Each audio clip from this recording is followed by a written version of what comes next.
Hi, we're from Pomona High School, and today we're going to be discussing the poem The Eolian Harp by Samuel Taylor Coleridge. I think it would be nice, just like we did with Cut by Sylvia Plath, if we started with the story of the poem, what's happening in the poem. So, in this poem, it's very simple, very simple story. What is happening? Nick? So the narrator and this Sarah are sitting in the park, or no, sitting on a bench or A cot. a cot, yeah. Yes. And I don't know, they're just sitting enjoying each other, and then the harp starts to play. Yes, the Eolian Harp, right? Which I think we need to define. What is an Eolian harp? I kind of interpreted it as something that was just kind of like almost godlike, something that a harp that is carried only by like angels, because there's like references to something angels say, like there's the word hark in the second stanza, which it's like hark the herald angels sing. The Eolian harp is just kind of this sort of majestic thing that is played in nature. So this could be metaphorically what it is, right? What literally, though, is the Eolian harp? The Eolian harp is a harp that is played by the wind. Yes, it's a box, right? Has strings. The wind goes in and out of those strings and plays music, right? Something similar to maybe wind chimes or something that you might have on your back porch. But in this case, the wind is playing through this harp. He's chilling with his girl, right? They're having like a really relaxed, chill afternoon, looking at nature. And then the narrator gets an idea, right? He has this revelation towards the end of the poem. But before we get to the revelation, let's talk about some of the things that are going on. Let's go to the second stanza. It starts, and that simplest lute, right, which is the Eolian harp. It says, and that simplest lute placed lengthwise in the clasping casement hark, how by the desultory breeze caressed like some coy maid half yielding to her lover. So we're comparing the harp to what, Carrie? To his Sarah, to his Not to Sarah. A coy maid, so like a shy lady. Yeah, with what's her coy? lover. Like shy and... Coy is kind of just like almost playful, but kind of shy about being playful. It's Okay. just like, Yeah. Are you getting this? Make Yeah. sure. Do it again. Okay. All right, Jacob. What? Coy? I think it means like kind of flirtatious. Flirtatious is good. Yeah. Shannon, any other things for coy? Yeah, just like shy, but still like friendly. Friendly. And this coy maid is half yielding to her lover, right? Half yielding. What does that mean? that's actually What is half yielding? I feel like she's just, it's kind of like teasing. Okay. Yeah, it's like a tease, right? Yes, this coy maid is teasing her lover, right? Like the phrase where someone's like, "Don't be coy with me." Like it's just like you're giving them something, but not everything. Like yeah, it's you're like just kind of teasing. Yeah. it's like telling a half truth almost. It's just like showing only a part of what you want them to know, or what they want to know. Yeah, so we have this wind, and it's blowing through the strings. It talks about the wind as a desultory breeze caressed, right? And then like some coy maid half yielding to her lover, and we get the long sequacious notes. Then we have another comparison. We have another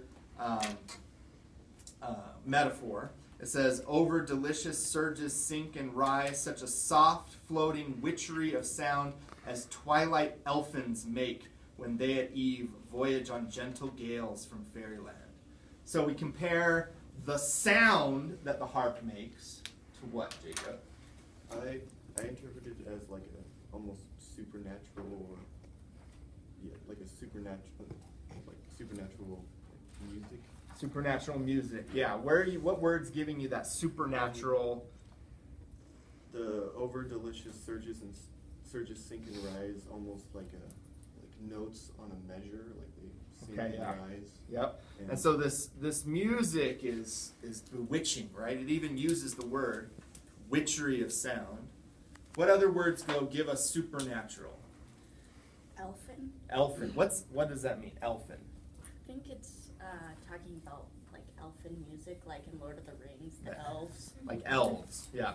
So it's like this music is like fairy tale music, you know? This is such a beautiful scene that we're setting up. He's with his girl, the music is really good, they're just laying down on a cot, it smells really good because he says it smells like the bean field, right? In that third, those great smells of the bean field. That's great. He compares the melodies are like honey dropping flowers, footless and wild, like birds of paradise. And so he has this awesome scene around him, and it sparks this revelation. So let's get to the revelation. So the revelation happens, actually before we get to the revelation, in stanza 3, one more thing, right? He's thinking about this, and it reminds him of another time when he had a perfect day, right? So the other time when he had a perfect day is in stanza 3, and thus my love is on the midway slope of yonder hill. I stretch my limbs at noon, whilst through my half-closed eyelids I behold the sunbeams dance like diamonds on the main. So what's the other day when he had a really, really great day, Nick? He's like at the beach. Or Yeah. And he's like laying down to have a little nap, and what does he see? He's comparing like the sun on the water to diamonds. Yes. And the main would be the sea, right? So he has this other day that he remembers. Oh, this was a perfect day. And he says, and tranquil muse upon tranquility. That's a hard line. Let's talk about this. And tranquil muse upon tranquility. What's a muse?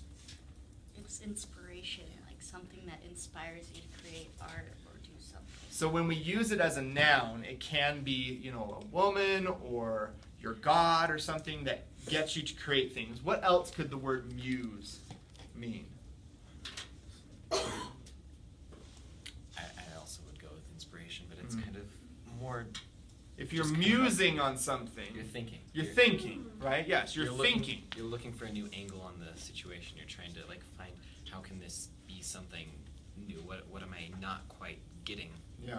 from this knowledge? What am I missing? So in this line, though, I don't know which muse Coleridge is using, right? Because I think both of them work, right? And tranquil muse upon tranquility, or and tranquil muse upon tranquility. So what muse do we think, Jacob, which muse do we think that Coleridge is using? I think he may be using like the moment that him and his wife are sitting down at the cot. Okay, and it's giving him inspiration, or he's thinking?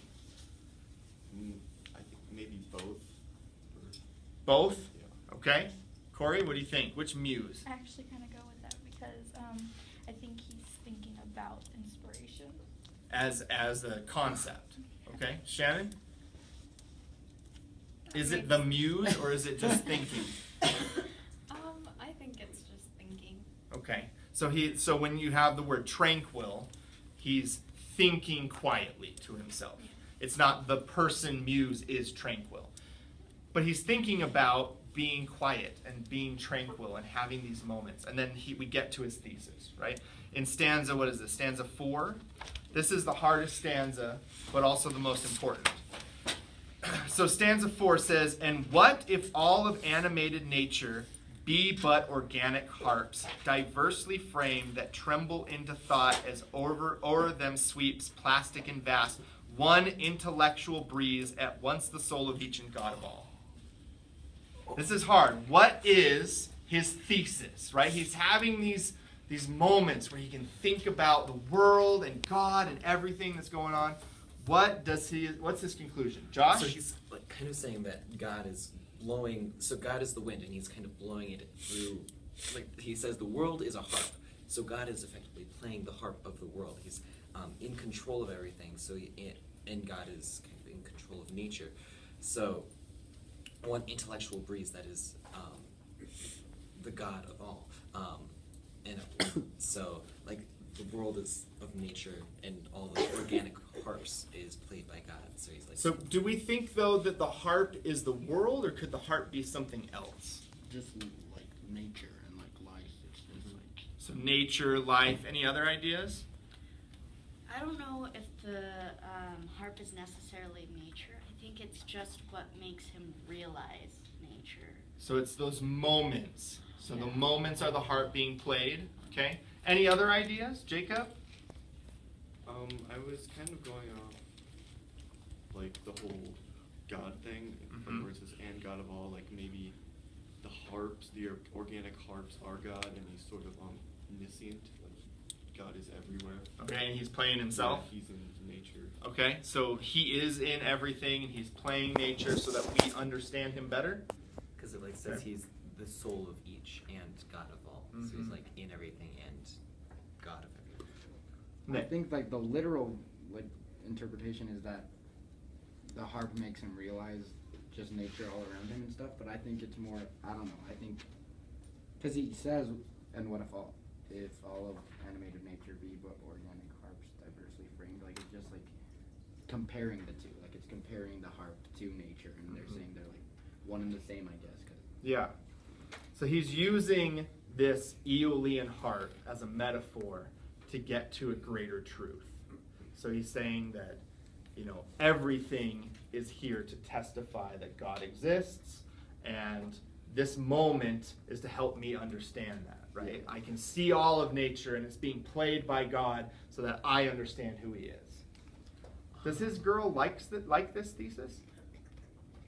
She wants him to focus on her. She doesn't like this thesis, does she? She kind of scolds him. She's like, you are kind of an idiot. And you're thinking too much into things, right? So let's look into the last stanza, right? It starts, but thy most serious eye a mild reproof darts. So she gives him the evil eye. Carrie, can you show us what's the evil eye that this woman gives him? I'll try. Is that the evil eye, right? That's the evil eye. Like she gives him the look, right? She doesn't even need to say anything. He knows, oh man, I have screwed up. I have gone too far with this. And what's her main argument with his thesis?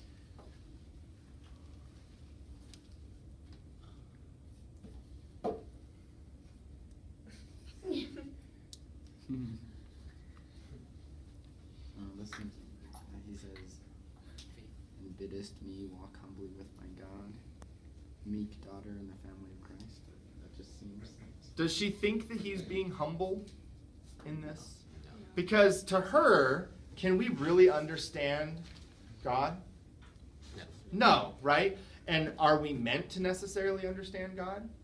No. What are we meant to do as people who worship God? We're meant to kind of be in wonder and just kind of subservient subjects. Yeah, worship God, right? Yeah. We're not supposed to understand God. Yeah. We're not supposed to put ourselves on the same level and saying, oh, we can actually understand what God's doing. Like she says, I praise him and with faith that inly feels. So like you feel God, you don't understand God. Yeah. That's what she's saying. And she wants her boyfriend to be humble, right? And say, this is not being humble when you say, oh, I understand God now, right? No, this is not humble anymore, right? And he says, at the end, he says, it's not my fault, right? Whose fault is it? God's Is will it? be Let's look at the very last lines, right? A sinful and most miserable man, wildered and dark, gave me to possess peace and this cot and thee, heart-honored maid. He's saying it's her fault. He's saying it's her fault, right? He says, you are so beautiful, and this moment is so beautiful. I can't help but have these epiphanies, right? Dang it, Sarah! It's your fault. It's your fault that now I'm enlightened. And Yeah. now I understand Dang the it. world, the universe, and everything. Yeah, He is so smooth. he is smooth, right? He did a good job. Ladies, smooth? Good work? All right, so that is the Eolian Harp by Samuel Taylor Coleridge. It's pretty cool. Pretty easy poem. Once we talk about it, it was a little difficult as we first started reading it. That's all we got. Thanks.